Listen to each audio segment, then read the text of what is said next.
आओ, very good. तो अब अपन नेक्स्ट देखते हैं अपने कर प्रणाली, टैक्सेशन।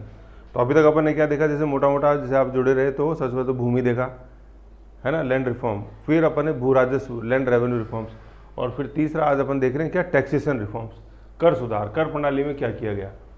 तो सबसे पहले देखते हैं अपन, जो मैंने बताया कि माइक्रो के वर्ड के अंदर के रूप में ये वाली लाइन अपन को ध्यान में रखनी है, ये माइक्रो वर्ड्स ध्यान है तो ये अपन सारा अपने आप ऑटोमेटिक खींच देगा। ठीक, आओ, सबसे पहले लिखा हुआ है घरी कर और चरई कर। तो घरी कर जैसे समझ में आ रहा है, ये घर से घरी और चरई से मतलब पशुओं को चराने के लिए। ठीक है, तो घरी कर कहता है राजस्व के अतिरिक्त अलाउद्दीन ने, राजस्व का मतलब राजस्व तो यहाँ क्या आ गया, लैंड रेवेन्यू वाला जो अपन कल पढ़ चुके, पैमाइश दर प्रकार और विभाग, वो तो लैंड रेवेन्यू गया। उसके अलावा उसने और कर वसूले। तो कल सुरेंद्र ने पूछा था राजस्व और कर में क्या डिफरेंस हुआ, तो राजस्व तो रिलेटेड ओनली टू लैंड, और उसके अलावा जितने भी कर तो ये तो इन सब का रेगुलाइजेशन करने वाला सबसे पहला सुल्तान अलाउद्दीन खिलजी था। तो जैसे क्वेश्चन सीधा आए जैसे कि राजस्व व कर प्रणाली को वैज्ञानिक तरीके से सुव्यवस्थित करने वाला प्रथम सुल्तान कौन, अलाउद्दीन। ठीक है, तो आवास कर, घरी कर तथा चरई कर, है ना, चरई कर दुधारू पशुओं पे, जैसे अपन कल देखा था भरनी का स्टेटमेंट था, खुद वो मुकदमों को लेके अपने गाय और भैंसों को उसको कर देने के लिए मजबूर कर दिया, विशेषाधिकार छीन लिए सारे, तो ये दुधारू पशुओं पर। ठीक है, फिर करी या करी एक अन्य कर था। ठीक, ये करी या करी ये इसी के मतलब ज़्यादातर बुक्स में तो ये चरई कर का एक रूप लिखा हुआ है ना, चरी को करी, वैसे वो प्रोनाउंसिएशन का फर्क है, वो हिंदी और अवधि में बस इतना ही है। ठीक, तो मेरा अपन को ध्यान रखना है घरी कर और चराई कर। दूसरा अपन नेक्स्ट देखते हैं, मतलब ये अपन टैक्सेशन पढ़ रहे हैं कि यहाँ तक ये क्या है, ये 4 तरह के टैक्स हैं। जैसे नॉर्मल क्वेश्चन आए कि दिल्ली सल्तनत, यही कि ये टैक्स मुगल इंडिया में चलेंगे, कि वो 4 टैक्स कौन से थे दिल्ली सल्तनत के टैक्सेशन सिस्टम के। ठीक है, ये जैसे खून से नहीं, ये टैक्स नहीं है, ये अब हम लास्ट में देखेंगे। तो क्या आ गया अपने घरे या चरई, जजिया, जकात और खिराज। ठीक है ना, नेक्स्ट देखते हैं अपन जजिया। सबसे पहले वर्ड लिखा हुआ गैर मुसलमानों से लिया जाने वाला धार्मिक कर था ये। ठीक है, रिलीजियस टैक्स था ये। ठीक, जजिया के बारे में क्वेश्चन आता है ये कि ये किस तरह करता, ये भू राजस्व था, ये पशुओं पे लिया जाता, ये घरों पे लिया जाता था, या ये धार्मिक था। तो क्या था, ये रिलीजियस टैक्स था जजिया। और किन से लिया जाता था, हिंदुओं से लिया जाता था। ठीक है, गैर मुसलमान, तो गैर मुसलमान में डोमिनेंट जो है वो हिंदू ही थे, उसमें आप वो ज़्यादा उसमें मत जाओ सर, पर्शियन, बुद्धिस्ट, जैन, उस समय कोई ऐसा कॉन्सेप्ट नहीं था। ये तो बाद में जब माइनॉरिटीज़ वाला कॉन्सेप्ट आया तब ये जाके अलग अलग पहचान में आए अपने, तो 5 माइनॉरिटीज़ के रूप में हिंदू ही थे सारे। ठीक है, एक तो ये गैर धार्मिक कर। दूसरा कहता है गैर मुसलमान जो है ना, ये गैर मुस्लिम जो है, जो कर तो हो गया जजिया, और वो जो जनता जो चुकाती थी उसको बोलते थे जिम्मी। ये वर्ड लिख लो आप, जिम्मी। ठीक है, जिम्मी, जिम नहीं है, ये जिम्मी है।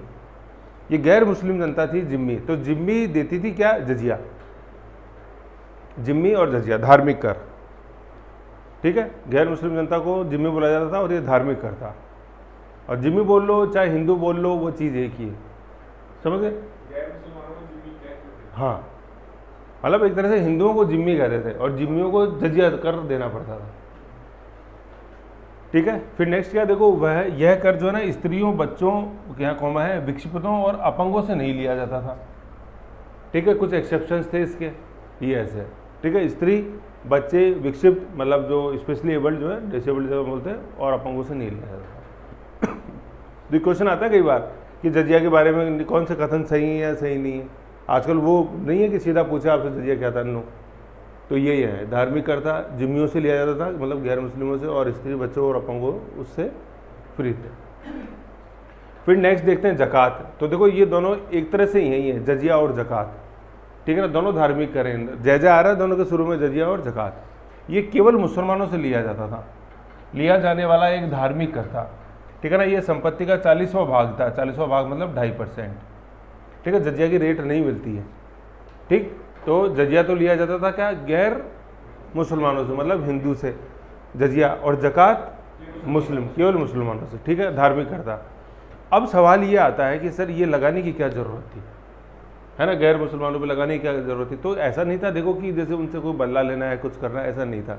ये किस बदले में वसूला जाता था, ये सुरक्षा के बदले में वसूला जाता था। सुरक्षा, भाई स्टेट आपको सुरक्षा दे रही है ना, ये भाई आज भी जैसे देखो अपन टैक्स चुकाते हैं, जैसे भाई किसी भी तरह मान लो, जैसे इनकम टैक्स हुआ, डायरेक्ट टैक्स में आधे से इनकम टैक्स है, इनडायरेक्ट टैक्स के रूप में जैसे जीएसटी है, तो उसके बदले में सरकार अपने को क्या देती है भाई, सुरक्षा तो दे ही रही है भाई। जैसे आज मान लो जैसे डिफेंस फोर्सेज हैं, है कि नहीं है, और सिविल फोर्स और पुलिस वगैरह देखते हैं तो वो सुरक्षा ही थे और क्या है। तो सुरक्षा के बदले में ये जजिया वसूला जाता था। ऐसा नहीं था कि भाई आपको प्रताड़ित कर रहे हैं ये, और ये इसकी वजह से मोटा मोटा रेट देखे तो 2.5% ही होती थी। मतलब उस समय बिल्कुल सेकुलर था, मतलब जैसे सेकुलर का इन द सेंस कि कोई धर्म आधार नहीं था विभाजन का, समझ रहे हो। आज जैसे अपन जैसे देखते हो, ये तो अंग्रेज लेके आए हैं, तो हिंदू मुस्लिम डिवाइड जो है ये तो मतलब जो कट्टरता जो लेके आए हैं। अब उस समय कोई ऐसा कट्टरता नहीं था, सुरक्षा के बदले भाई स्टेट को भी तो चाहिए ना पैसा। जैसे अपन देख रहे हैं अलाउद्दीन खिलजी की, इन सबको जितने भी ये टैक्सेशन सुधार जितने भी अपन देख रहे हैं, जितनी पॉलिसी अलाउद्दीन खिलजी की, उसमें मोटिवेटिंग फैक्टर क्या है? मोटिवेटिंग फैक्टर वो है निरंकुश व शक्तिशाली राज्य की स्थापना, बस उसको ध्यान में रखो, खत्म। नाम का फर्क है बस, चुका कौन रहा है, टैक्स पेयर कौन है, हिंदू है जिम्मी और ये मुस्लिम है, ठीक है। जजिया ज़कात हो गया। नेक्स्ट है खिराज, खिराज और खुम्स, ठीक है। खिराज क्या था? खिराज हिंदुओं से लिया जाने वाला क्या था? भू राजस्व था, हिंदुओं से लिया जाने वाला भू राजस्व, ठीक है। और अब अपन देखिए खिराज का जो एक तरह से पर्यायवाची बोल दो जो मुस्लिम से लिया जाएगा, तो ऐसा कोई भी नहीं था। जैसे भाई जजिया ज़कात अपन है ना, जजिया हिंदुओं से, ज़कात मुस्लिम से, खिराज हिंदुओं से, तो और मुस्लिम से कोई किस प्रकार का भू राजस्व नहीं था। अब सवाल ये आता है कि क्यों नहीं था, तो कल आप चर्चा करो, कल मैंने चर्चा करी थी कि वो बर्नी ने स्टेटमेंट बोला खुद और मुकदम रेवेन्यू का, मैंने एक बताया था सारा सिस्टम। तो ज़्यादा नहीं, पूरी ज़मीन हिंदुओं के पास थी, क्योंकि भाई ना मुस्लिम तो अभी भी जलालुद्दीन खिलजी के समय आके बसे हैं थोड़े बहुत, तो अभी तो उनके पास कोई लैंड नहीं है। भाई भू राजस्व तो तब दोगे ना जब पहले आपके पास भूमि हो, भूमि पे आप खेती करते हो। तो आप देख लो, ऐसा थोड़ी होता कि आप जयपुर में जैसे आए, 1 साल हुए, भूमि ले ली और फिर उस पर खेती करने लगे और कर चुकाने लगे, है कि नहीं? इतना आसान नहीं है। मतलब इस समय में आसान नहीं है, तो उस समय सोचो आप क्या होगा। उस समय तो चुपचाप अपने यार आप एक बार जीवन ही बचा लें, वही वो होता।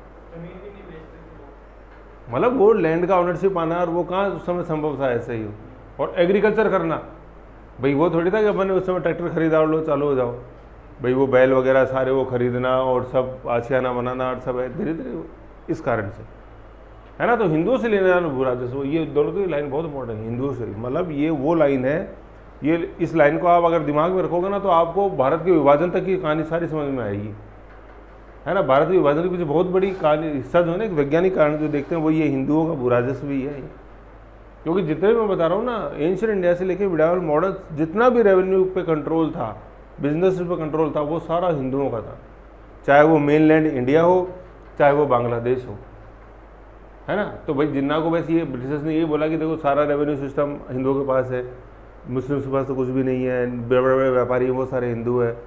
तो अब ये सबसे पहली चीज़ है जिन्ना को समझ में। अब जिन्ना ने बोला कि ठीक है यार, तो नारा जो बंदे ना इस्लाम खतरे में, वो यही था, सारा रेवेन्यू सिस्टम ब्रिटिशर्स के कालीन भी सारा रेवेन्यू सिस्टम हिंदुओं के पास था। क्योंकि वो एक तो वो जैसे संस्कृत के अंदर था, पुराने सिस्टम्स थे, लैंड रेवेन्यू सिस्टम, वो हिंदू भाई शुरू से देखते आ रहे थे उस चीज़ को, समझ गए। तो ऐसे ही ध्यान रखो, जब अपन मॉडर्न इंडिया पढ़ेंगे तो मैं आपको जैसे बताऊंगा कि जैसे जिन्ना की पॉलिटिक्स यही थी। जब 1932-35 के अंदर चुनाव हुए, मुस्लिम बहुल प्रांतों के अंदर उनको वोट नहीं मिला, तब उन्होंने देखा कि यार अब मेरा तो अस्तित्व है ही नहीं। भाई जिन्ना का अस्तित्व तो था किसके पीछे, वो डिवाइड एंड रूल के पीछे, तो ये तो मुस्लिम मेरे को नहीं चाह रहे। फिर ये कॉन्सेप्ट लेके आए, देखो सारा रेवेन्यू सिस्टम हिंदुओं के पास है, सारे व्यापारी हिंदू हैं, तुम क्या कर रहे हो। तब वो थोड़ा रेडिकलाइजेशन हुआ और फिर उसका क्लाइमेक्स अपन अभी तो चला रहा है। पहले तो विभाजन देखते हैं और फिर बाद में जो चलता है रेडिकलाइजेशन हुआ। तो ये वो लाइन है, ठीक है ना। खिराज हिंदुओं से लिया जाने वाला भू राजस्व। और फिर इसी से मिलता जुलता अपन क्या देखेंगे, दीवान मुस्तखराज देखा अपन ने अलाउद्दीन का, तो भू राजस्व विभाग था। इसमें लिख लो ब्रैकेट में, दीवान मुस्तखराज। कल देखा था अपन ने दीवान मुस्तखराज। तो कल भी मैंने जैसे बताया था कि मुस्तखराज में खराज क्या है, मुस्तखराज में खराज, ये खराज है लैंड रेवेन्यू। क्योंकि क्वेश्चन बहुत आता है, दीवान मुस्तखराज का संबंध किससे था, तो भू राजस्व से था। ओके, फिर आगे देखते हैं अपन। मतलब इस तरह से थोड़ा सा ये एक साइंटिफिक तरीके से याद रखोगे तो ये जिंदगी भर आपके रहेंगे। क्यों क्या होता है, देखो जब एग्जाम पास में होता है, चाहे प्री हो मेन हो, बहुत चीज़ें ऐसी होती है जो अपन रिवाइज नहीं कर सकते हैं, लेकिन वो अपने साइलेंट दिमाग में पड़ी रहती हैं। वो साइलेंट दिमाग में कब पड़ी रहेंगी, जब आप इसको एक कॉन्सेप्ट एक लॉजिकल ढंग से समझोगे और आगे बढ़ोगे। और यू जैसे रटोगे फट बाहर, समझ गए। नेक्स्ट अपन देखते हैं खुम्स, है ना। अब देखो वैसे ख एक साउंड सिमिलर है, खिराज और खुम्स, लेकिन इसको ये मत कर देना वो हिंदुओं का भूराजस्व हो गया और ये मुस्लिमों का भूराजस्व हो गया, ये गड़बड़ हो जाएगी यहाँ पर। क्योंकि स्टूडेंट क्या करता है, जजिया ज़कात देख लिया यार हिंदू मुस्लिम, खराज खुम्स हिंदू मुस्लिम, ना ना ना, यहाँ गड़बड़ होगी, ठीक है। तो ये खुम्स क्या था, देखो पहले आप देखो खुम्स में आगे मैंने लिखा हुआ है राज्य का हिस्सा और सैनिकों का हिस्सा, ठीक है। तो खुम्स देखो यहाँ पे आप लिख लो, यहाँ पे बस एक ये वर्ड लिख लो, माइक्रो वर्ड लूट, लूट, है ना। ये लूट के अंदर हिस्सा हुआ करता था। तो जो लूट के अंदर जैसे मान लो, जैसे मैं आपको बताऊँ, जैसे वेल नोन अपन ने पढ़ा है कि भाई गजनी ने सोमनाथ पे रेड करी और अकुर मात्रा के अंदर संपत्ति लेके गया। तो वो जो लूट होती थी, वो जो लूटने के बाद जो सामान लेके जाता था साथ के अंदर, उसको खुम्स बोलते थे, ठीक है ना। तो लूट में लूटा गया जो हिस्सा था वो उसको अपन खुम्स बोलते हैं। तो हर रेड के अंदर यही होता था भाई, कोई भी रेड, जैसे गजनी की मैंने आपको बताई, फिर अलाउद्दीन खिलजी की रेड है, गुजरात है, उसके बाद जैसे अपन पढ़ते जाएंगे मोहम्मद बिन तुगलक की कांगड़ा, फिरोज शाह तुगलक की, फिर मुगल इंडिया के अंदर है। तो वो होती किस लिए थी, वो ये इसलिए नहीं होती थी कि वो मंदिर तोड़ के आना है, मंदिर तोड़ना तो सेकेंडरी कारण था, प्राइमरी कारण था कि मंदिर के अंदर संपत्ति थी होती थी, उस संपत्ति को लेना है ना। क्योंकि देखो जो ये शुरू से चला आ रहा है और आज भी है ये कि भारत का जो, भारत के जैसे रिजर्व बैंक और तिजोरियों में इतना सोना नहीं है जितना सोना भारत के मंदिरों में है, और ये प्राचीन काल से और आज भी है ना। जैसे मान लो जैसे सबरीवाला मंदिर का था, अपने द्वारका वाले मंदिर की आ रही थी, अपने उड़ीसा वाले भुवनेश्वर मंदिर की आ रही थी, आती रहती है एक बार में। और आज भी देखो जब वो खुलती है पेटियाँ, पद्मनाभ मंदिर, आज भी देखो कौन सी न्यूज़पेपर की पत्रिका के अंदर है कि उसमें डॉलर्स मिले दान पेटी के अंदर, तो मंदिर तो मैं नहीं देख पाया। तो आज ये तो सोचो उस समय क्या रहा होगा। तो आज तो चलो करेंसी है तो करेंसी डाल देते हैं, उसमें तो करेंसी नहीं हुआ करती थी। और बर्नियर है, जैसे अपन देखेंगे मुगल इंडिया के अंदर आएगा तो वो बर्नियर स्टेटमेंट बोलता है कि सारे विश्व का सोना आके भारत के अंदर समा जाता है और भारत सोने का दलदल है।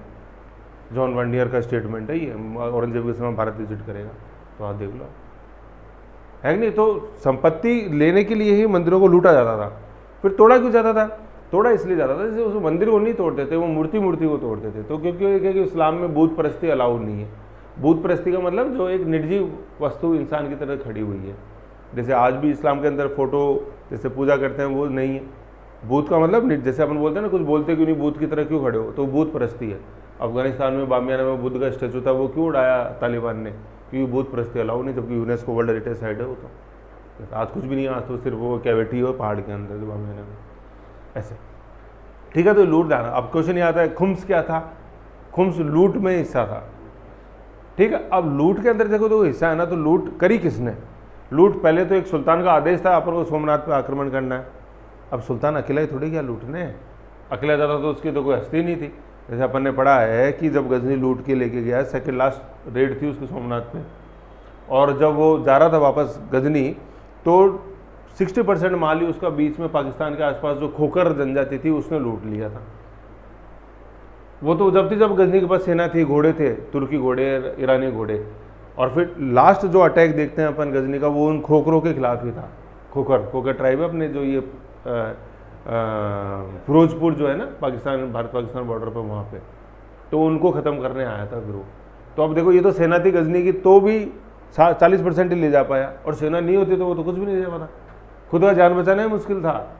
तो कहने का मतलब क्या है कि जितना बड़ा डिसीजन सुल्तान का या किसी शासक का होता था, उससे बड़ा करेज या रोल अदा करती थी कौन, वो घुड़सवार सेना।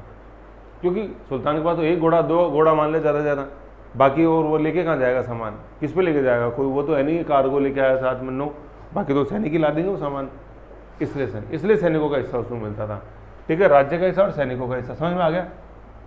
अब देखो होता क्या था, जैसे सबसे पहले ये पढ़ो आप, ये अलाउद्दीन खिलजी, अभी अपन अलाउद्दीन खिलजी देख रहे हैं, ठीक है। गयासुद्दीन तुगलक और मोहम्मद बिन तुगलक, ये दोनों आगे आएंगे नाम।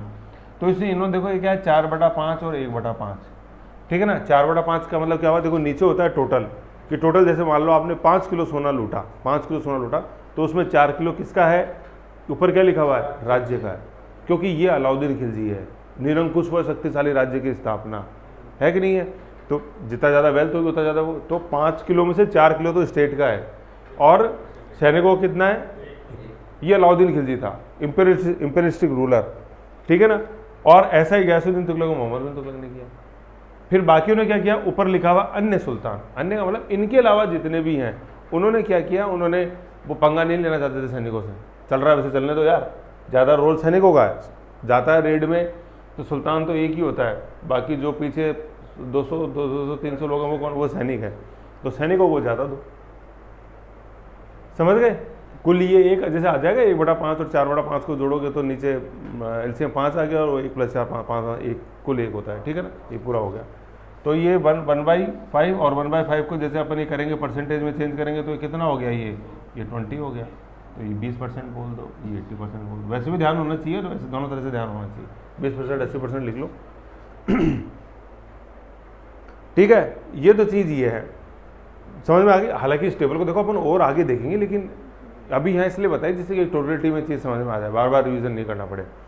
ठीक है, तो अलाउद्दीन 3 शासक तो ऐसे हुए जिन्होंने इस रेशियो को उल्टा कर दिया था, अलाउद्दीन खिलजी और 2 तुगलक शासक है, गयासुद्दीन तुगलक और मोहम्मद बिन तुगलक। उल्टा क्यों किया? क्योंकि इनकी जो सोच थी इंपेरिस्टिक सोच के कारण उल्टा किया।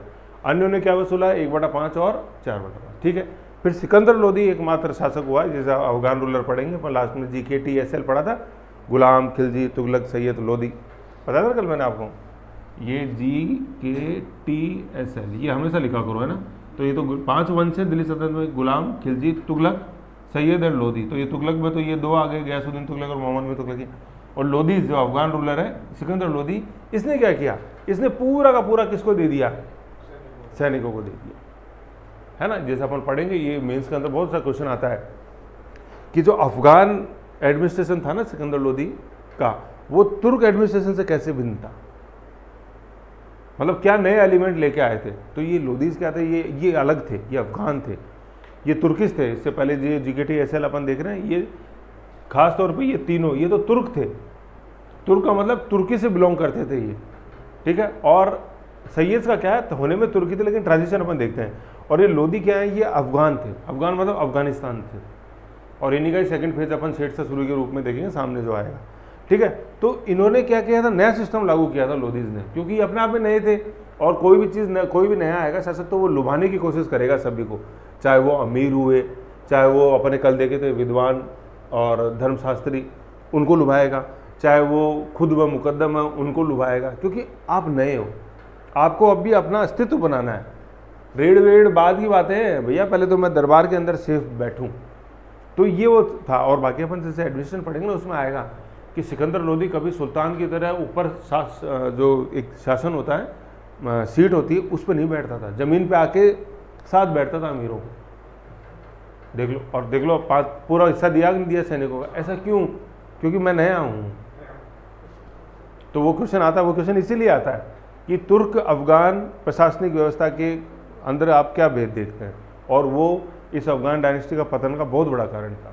भाई अब देख लो ना, सैनिकों को लगाना चलती है हमारी, हमारे बीच ही हो तुम, तभी तो हमको दे दिया सारा, साथ में बैठ के बात करो तो कोई डर ही नहीं है कि नहीं, ऐसा वो चीज़ है। लेकिन ज़रूरी भी था और वैसे भी था, सारी चीज़ें हैं। देखो आप लोगों को तो भावुक नहीं होना, आप लोगों को तो क्वेश्चन की डिमांड उससे आगे बढ़ना होता है, ठीक है।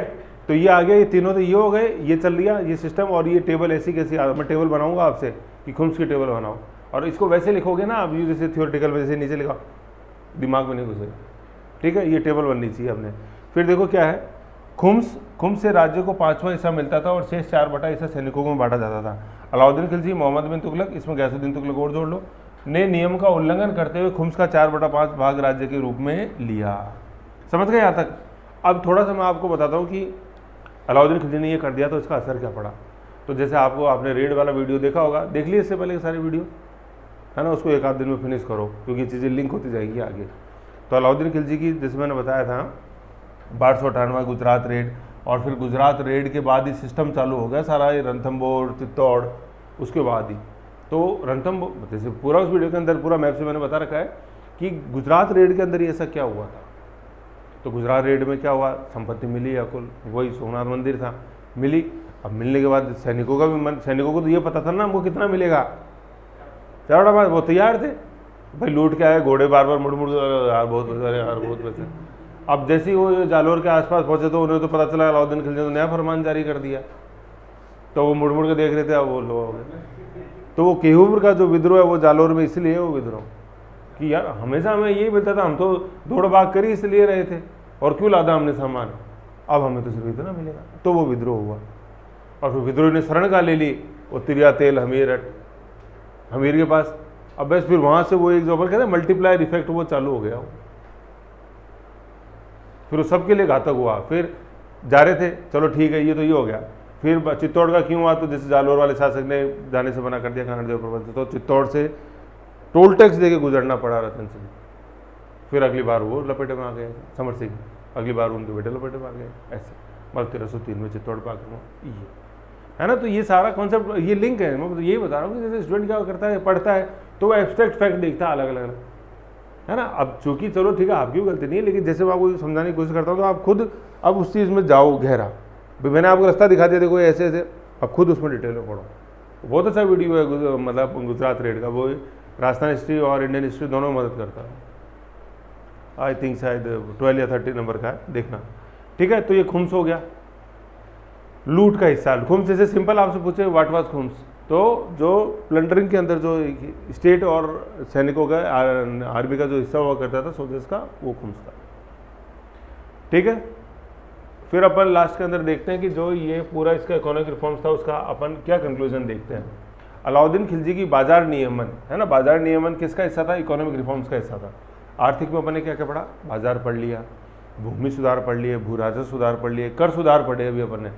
अब कर सुधार में तो कर में कोई सुधार तो आया ही नहीं, अरे यार खुम्स में नहीं आएगा, क्या बात करते हो ऐसा। और फिर जैसे भी जो अन्य कर थे, जैसे करिया, चरई कर, जजिया, जकात, उनका कलेक्शन सुनिश्चित किया, ऐसे।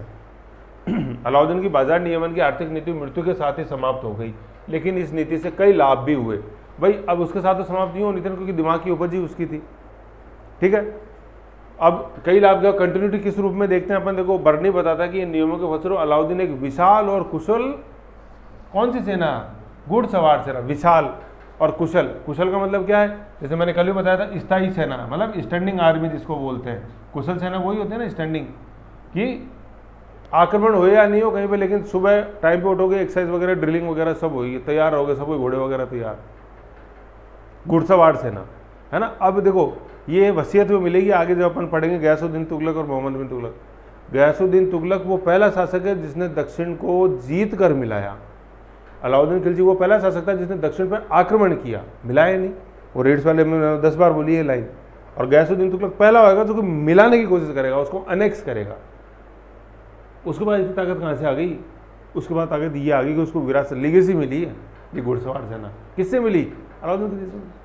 अब अलाउद्दीन खिलजी, जैसे मैंने पहली लाइन में कल वाली वीडियो में बताया था, अलाउद्दीन खिलजी को क्या पड़ी थी पूरा आर्थिक सुधारों की, क्योंकि उसको स्टेबिलिटी विरासत के अंदर मिली है। एक विशाल सेना दीवाने अर्ज बलबन पहले छोड़ के गया भैया तुम्हारे लिए, खड़ी करने में कामयाब हुआ, जिसकी बदौलत वह आगे होने वाले मंगोल हमलों को भारी क्षति पहुंचाकर नाकाम कर सका और उन्हें सिंधु नदी के पार खदेड़ दिया।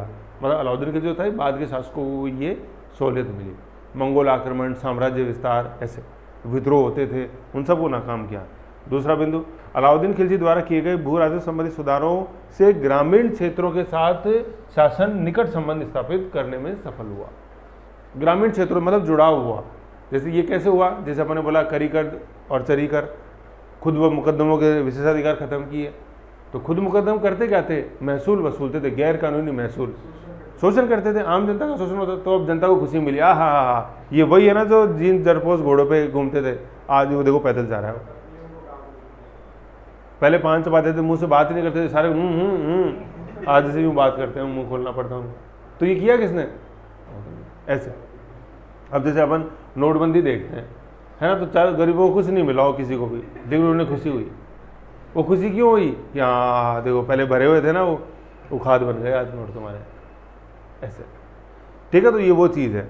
फिर तीसरी क्या है, उसकी कुशल युक्तियों को उसके उत्तराधिकारियों ने, अब उत्तराधिकारियों में बैठते हैं, नाम लिख लो। एक तो जलालुद्दीन खिलजी, सॉरी गयासुद्दीन तुगलक और MBT मोहम्मद बिन तुगलक, है ना। ये गयासुद्दीन तुगलक ये वही आएगा, अभी भिड़ते ही पहले तो नहर चलाएगा और दक्षिण को जीत कर मिलाएगा। जी से गयासुद्दीन तुगलक है और MBT मोहम्मद बिन तुगलक है। छोटे छोटे में लिखा करो जिससे थोड़ा स्पीड बने। ठीक है, उसके उत्तराधिकारी तुगलक, और बाद में वह शेरशाह और अकबर के भूमि सुधारों का आधार बनी, है ना। शेरशाह सूरी अपन जैसे देखिए टोटरमल व्यवस्था आएगा सारा, अकबर के समय आईने देसाला अपन देखेंगे, वो सारी किस उनको प्रेरणा मिली कहाँ से, यहाँ दीवान मुश्क राज में जब वो रिकॉर्ड का एक देखा ना डिजिटाइजेशन, कि दीवान मुश्क राज में रजिस्टर खुला हुआ है, सारे उसके अंदर लिखे हुए हैं कि किस दोआब में किस किस पर कितनी ज़मीन है, किस किस से कितना पूरा राजस्व आ रहा है। तो उन्होंने देखा यार ऐसा हो सकता है, तो फिर हम इसको और आगे बढ़ाएं, है ना। बाद में तो दीवान मुश्क राज का बहुत बड़ा इसके अंदर रोल था, समझ गए, ये है। फिर क्या था देखो, उसने अमीर खुसरो, जिसे कल्चरल के अंदर पर पढ़ते हैं अलाउद्दीन खिलजी का, उसने अमीर खुसरो, ठीक है ना, अमीर खुसरो तो वैसे अपन डिटेल के अंदर पढ़ेंगे, आएगा काफ़ी कुछ। उसने अमीर खुसरो तरह अमीर हसन दहलवी को संरक्षण प्रदान किया, ये कल्चरल कंट्रीब्यूशन है अलाउद्दीन खिलजी। अभी तक अपन इकोनॉमिक्स पढ़ा था, इकोनॉमिक पढ़ा था, तो ये देखो अमीर खुसरो, अमीर हसन दहलवी, उसके द्वारा बनाया गया अलाई दरवाज़ा प्रारंभिक तुर्की कला का एक श्रेष्ठ नमूना है, ठीक है। ये अलाई दरवाजे के ब्रैकेट में लिख लो, मतलब कुतुब मीनार जो है ना, कुतुब मीनार का प्रवेश द्वार है ये, कुतुब मीनार का प्रवेश द्वार, है ना। आज तो क्या जैसे ये छोटा हो गया, अब तो जैसे प्रांगण में से अपन जो आयरन पिलर है उधर से जाते हैं, लेकिन पहले ये हुआ करता था, ठीक है।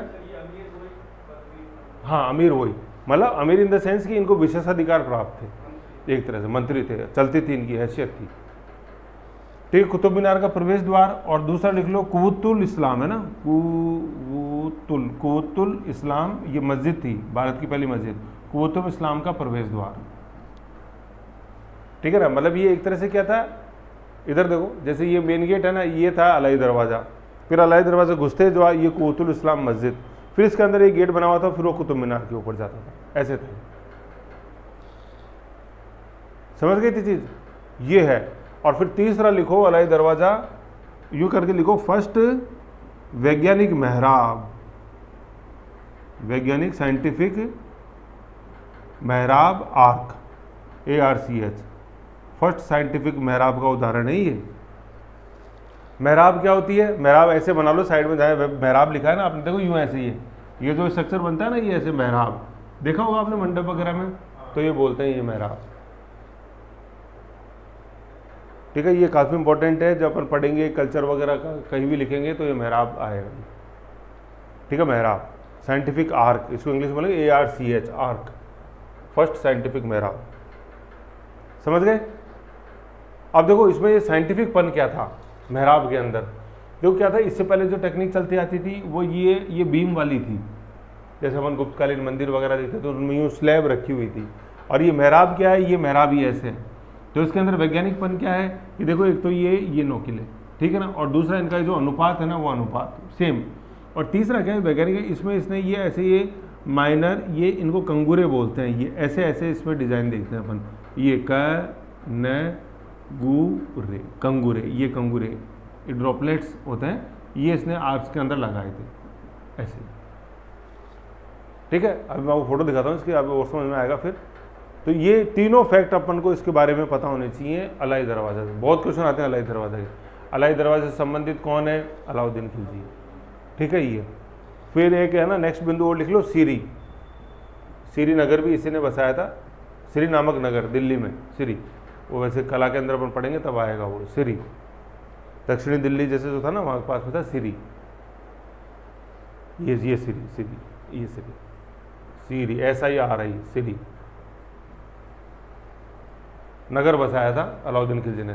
3 पॉइंट है ना, मतलब आर्ट के अंदर 3 पॉइंट है क्या, अमीर खुसरो और अमीर हसन दहलवी को संरक्षण, दूसरा है कि अलाई दरवाज़ा, और तीसरा श्री नामक शहर दिल्ली, श्री के ब्रैकेट में लो दिल्ली, इसको श्रीनगर मत कर देना आप, जम्मू एंड कश्मीर, नो, कौन सा, हाँ राजधानी दिल्ली में, बिल्कुल, मतलब अपने जो ये जो है ना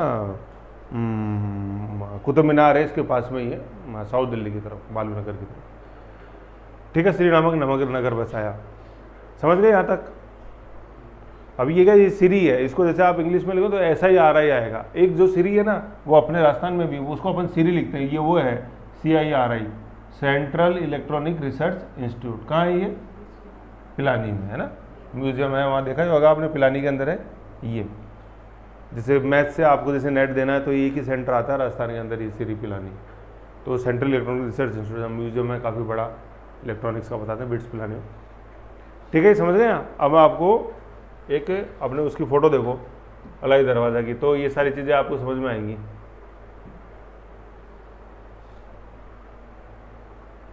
वैसे तो अपन कल्चर वगैरह देखेंगे, उसके अंदर नोट्स के अंदर फ़ोटो लगी हुई है, लेकिन ये अभी और आ जाएगी, अच्छा लगेगा देखने में।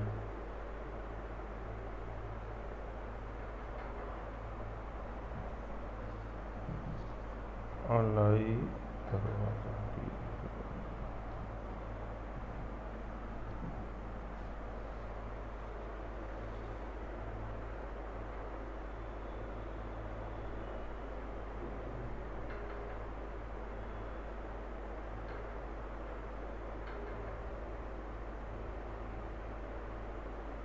देखो, ये है, देखो अलाई दरवाज़ा ये। अब मैं जूम करता हूँ।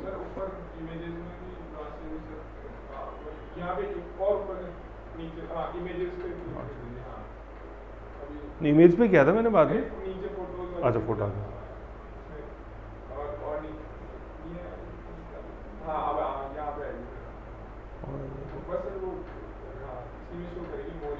इमेज हुआ नहीं, आ जाता। तो जैसे ये देख रहे हो, ये गेटवे ऐसे, ये तो ये एक ही है। ये देखो ये है इसका ये मेन। तो अब देखो इसमें कंकुरे दिखाई दे रहे हैं आपको।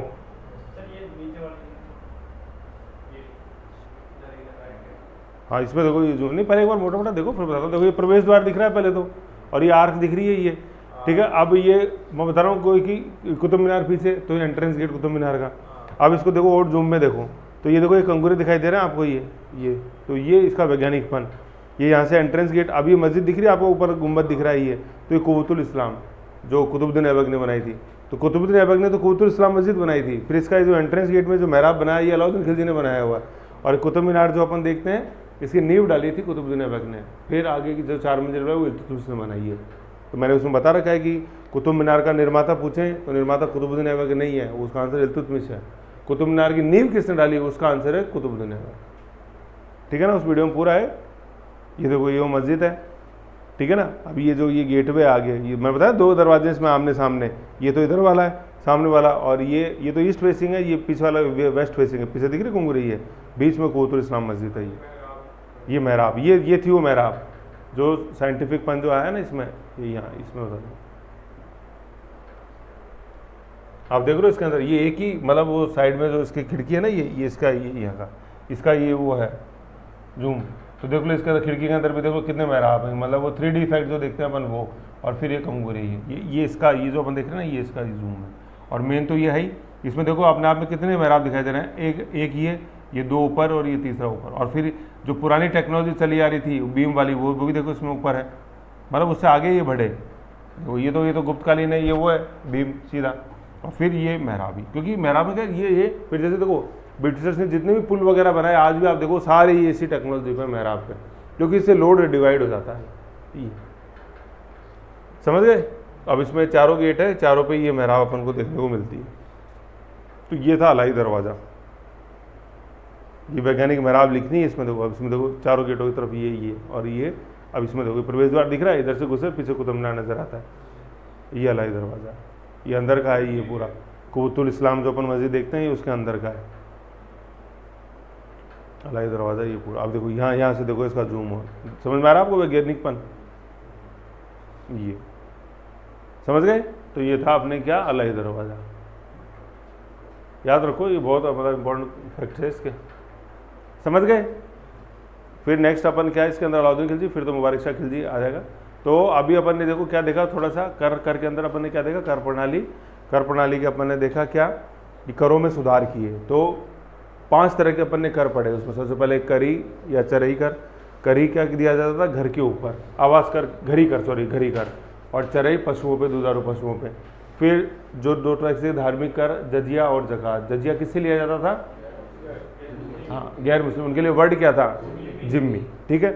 और ज़कात किससे लिया जाता था, मुसलमानों से, जो कि कितना % होता था, 40वां हिस्सा, 2.5%। ठीक है। फिर अपन पढ़ते हैं खिराज। खिराज क्या था? भूराज, जो किससे लिया जाएगा? हिंदुओं से लिया जाएगा। और खुम्स क्या था? लूट का हिस्सा। उसका बेसिक अनुपात क्या रहता था?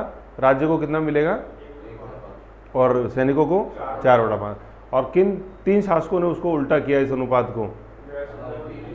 क्रम में बोलना है। अलाउद्दीन खिलजी, देन गैसुद्दीन तुगलक और तीसरा मोहम्मद बिन तुगलक। और वो कौन था जिसने स्टेट का हिस्सा 0 कर दिया था? सिकंदर। ठीक है ना, मतलब इसको यूँ लिखोगे ना, देखो तो कैसे, ये सिकंदर लोदी आया, ये सिकंदर लोदी आया, ये ऐसे नहीं आया कि सिकंदर लोदी तो 5 बना नहीं बना ऐसे, क्योंकि सिकंदर लोदी भी अपने आप में इंप्रेसिव रूलर था और मतलब स्टेबिलिटी चाहता था एम्पायर के अंदर। तो ये था इसके अंदर। फिर नेक्स्ट अपन देखते हैं, ये मुबारक शाह खिलजी, ये देखते हैं नेक्स्ट। ठीक है ना, इसको इसके साथ ही देख लो एक बार। देखो क्या है मुबारक शाह खिलजी। सबसे पहले अपन काल देखते हैं 1316 से 1320। 1316 के अंदर काल किसका खत्म हो गया? अलाउद्दीन खिलजी का, 1296 से 1316। रद्द, इसने अपने पिता कौन? अलाउद्दीन खिलजी के कठोर आदेशों को रद्द कर दिया। ऐसा क्यों किया? क्योंकि भाई खुद ब मुकद्दम वो लोग थे जो कि काफ़ी लंबे समय से एक विशेषाधिकारों का प्रयोग कर रहे थे। उनको काटोगे तो फिर वो नाराज होंगे। अमीरों को आपने विशेषाधिकार कम कर दिए, जो उनको इनाम और वक़्फ़ जो मिली हुई थी उसको आपने वापस ले लिया, तो विरोध होएगा कि नहीं होएगा? ऐसे। तो ये निर्बल शासक थे, इसलिए खलीफा, इसने स्वयं को खलीफा घोषित किया। ठीक है ना, ये क्वेश्चन आता है। वह पहला दिल्ली सल्तनत का पहला शासक था, इसने स्वयं को खलीफा। बाकी सब क्या पुकारते थे? अपने आप को नायब पुकारते थे, सबॉर्डिनेट पुकारते थे खलीफा का। जैसे अपन देखते नायब तहसीलदार, तो सबॉर्डिनेट होता है तहसीलदार के सबॉर्डिनेट, ऐसे। तो और उन्होंने नायब पुकारा, इसने स्वयं को खलीफा पुकारा। ठीक है, ऐसा करने वाला सल्तनत का पहला शासक था। खलीफा कौन? ये इस्लामिक कल्चर के हेड है ना, हेड ऑफ इस्लामिक कल्चर। जैसे अपन देखते हैं कि शंकराचार्य हिंदू धर्म में, क्रिश्चियनिटी के अंदर अपन पॉप देखते हैं, बुद्धिज़्म के अंदर जैसे अपने मठाधीश होते हैं, वो हेड होते हैं, ऐसे। हाँ नहीं, खलीफा आज नहीं है। तो खलीफा क्या था? जैसे वैसे तो देखो क्या अपन दबे स्वर में देखे तो एग्जिस्ट करते ही हैं, और वैसे अपन जैसे खिलाफत आंदोलन जो देखते हैं अपन, वो खिलाफत आंदोलन इन्हीं को एंड करने के लिए प्रथम विश्व युद्ध के बाद तुर्की में चालू हुआ था। मुस्तफ़ा कमाल पाशा है ना, जो यंग तुर्किश जो आंदोलन था, वो इन्हीं को ख़त्म करने के लिए था। और फिर ख़त्म तो हो गया। फिर ख़त्म होने के बाद जैसे जो क्या, ऐसा थोड़ी ना कि जैसे भाई कितनी पुरानी परंपराएं जो चली आ रही है आप उसको एक झटके में ख़त्म कर दोगे। ये फिर शिफ्ट हो गई इनकी सीट। और जो आपने जैसे अभी आपने देखा ही होगा, जो एक टेररिज्म का जो अपन को नया रूप, जैसे भाई ये अलकायदा जाने के बाद ISIL जो देखा अपन ने, ये ISIL, तो इनकी जो सीट थी ISIL की, जो गढ़ था, वो ये जो खिलाफत को ये वापस लेकर आना चाहते थे। और खिलाफत से ही जो रेडिकलाइज्ड ग्रुप था वो ISIL के अंदर शिफ्ट हुआ था। Islamic state of Iraq and Levant. तो ये लेवेंट राज्य जो है ना, ये 11th राज्य था जहाँ खलीफा को शिफ्ट कर दिया था। तो डिस्कवरी का काफ़ी अच्छा जैसे ये है, जैसे सीरीज़ है डॉक्यूमेंट्री, उसी में ये पूरा बता रखा कि खिलाफत आंदोलन के बाद खलीफा का हुआ क्या। और ये जो ISIL देन थी, ये उन्हीं के आगे मतलब एक रेडिकलाइजेशन की वजह से कैसे हमको साइड में कर दिया, ऐसे थोड़ी ना होता है। कोई पावर नहीं, कोई कुछ नहीं। ठीक है, तो स्वयं को खलीफा घोषित करने वाला सल्तनत का पहला था। फिर अल इमाम, उल इमाम है ना, ये सब इनके टाइटल थे। उल वसी बिल्ला, खिलाफत उल आदि उपाधियाँ ग्रहण की। कोई इंपॉर्टेंट नहीं है उपाधि, बस इतना ध्यान होना चाहिए कि अपने आप को खलीफा घोषित करने वाला पहला सुल्तान कौन था। ठीक है ना, अब ऐसा नहीं है कि ये पावरफुल थे, ये सब इन्होंने नादानी में किया हुआ है। ठीक है, कि ठीक है अपना अस्तित्व बनाए रखें। कैसे भाई, कठोर आदेश तो आपने वापस ले लिए, अब दूसरा आपको कोई सुनेगा क्यों मानेगा आपकी? उन्होंने आप लोगों का, मैं खलीफा हूँ, है कि नहीं, मेरी आवाज़ वो पैगंबर की आवाज़ है, तो डिसोबे मत करो। फिर बंडी ने लिखा है नग्न, कि मुबारक शाह खिलजी कभी कभी दरबार में नग्न अवस्था में आता था। ये भी एक नादानी का ही नतीजा है कि नहीं। फिर खुसरव शाह हिंदू धर्म से परिवर्तित मुसलमान था। उसने पैगंबर के सेनापति की उपाधि धारण करी, है ना, पैगंबर का सेनापति का मतलब समझ गए आप, सबॉर्डिनेट हो उसके। हाँ, मतलब ये कैसे चलता है, पैगंबर के नीचे फिर खलीफा के नीचे सुल्तान, है ना, यूँ। उसके शत्रुओं ने उसके विरुद्ध इस्लाम का शत्रु और इस्लाम खतरे में के नारे दिए, है ना। ये खुसरव शाह एक तरह से क्या, देखो यहाँ रहा, हिंदू धर्म से परिवर्तित मुसलमान था, एक तरह से कंपेरेटिवली लिबरल थे। और आगे अपन कल्चर पढ़ेंगे तब ये आएगा खुसरव शाह, और अलाउद्दीन खिलजी से जुड़े हुए थे। किस तरह का जुड़ाव था उसमें अपने कोई डीप में नहीं जाना है। वैसे परिवर्तित मुसलमान थे, हिंदू कन्वर्टेड मुस्लिम। अभी मुसर कन्वर्जन क्यों हुआ, तो उससे मैं बता रहा हूँ, जैसे हिंदुओं के पास सारा रेवेन्यू सिस्टम सारा, तो ये एक तरह से नज़रों में रहते थे, और मुस्लिमों को क्या, जैसे भाई शासक जिस धर्म का है तो कंपेरेटिवली उसको प्रिविलेज दिया जाता था। तो आप जैसे देख लो दिल्ली के आसपास का सारा एरिया इस्लामिक, जैसे अपन मेवात जैसे देखते हो सारा कन्वर्टेड है, तो वो स्टेट के नज़दीक आ जाते थे। भाई हिंदुओं के अंदर सबके पास थोड़ी थी प्रॉपर्टी, सब रेवेन्यू से थोड़े जुड़े हुए थे, गरीब भी थे, तो उन्होंने देखा कि यार राज्य का धर्म जो वो अपन अपना ले तो अपने को कुछ सहूलियत मिलेगी, ऐसा होता था। तो वो फिर इस्लाम धर्म एक्सेप्ट करते थे। तो इस्लाम का शत्रु, अब बताओ इस्लाम का शत्रु क्यों बोला, क्योंकि लिबरल था, कन्वर्टेड था, तो हिंदुओं की भाषा भी बोलता था, तो इसलिए उसको इस्लाम का शत्रु बोलते थे। और इस्लाम खतरे में ये हो गई कि भाई ज़्यादा इस्लाम धर्म की बोलने की बजाय वो जो धर्म पहले उसका था उसकी ज़्यादा वो पैरवी किया करता, तो ये कल्चर में आएगा खुसरो शाह का पूरा योगदान। लेकिन मैंने आपको बता दिया कि किस तरह से इसकी मूड्स ऑफ ऑपरेंडी क्या है, साइकोलॉजी क्या है वो जी। और बर्नी और खुसरो शाह की बनती नहीं थी बिल्कुल, क्योंकि बर्नी तो क्या है, रेडिकल मुस्लिम, खुसरो शाह रेडिकल हिंदू।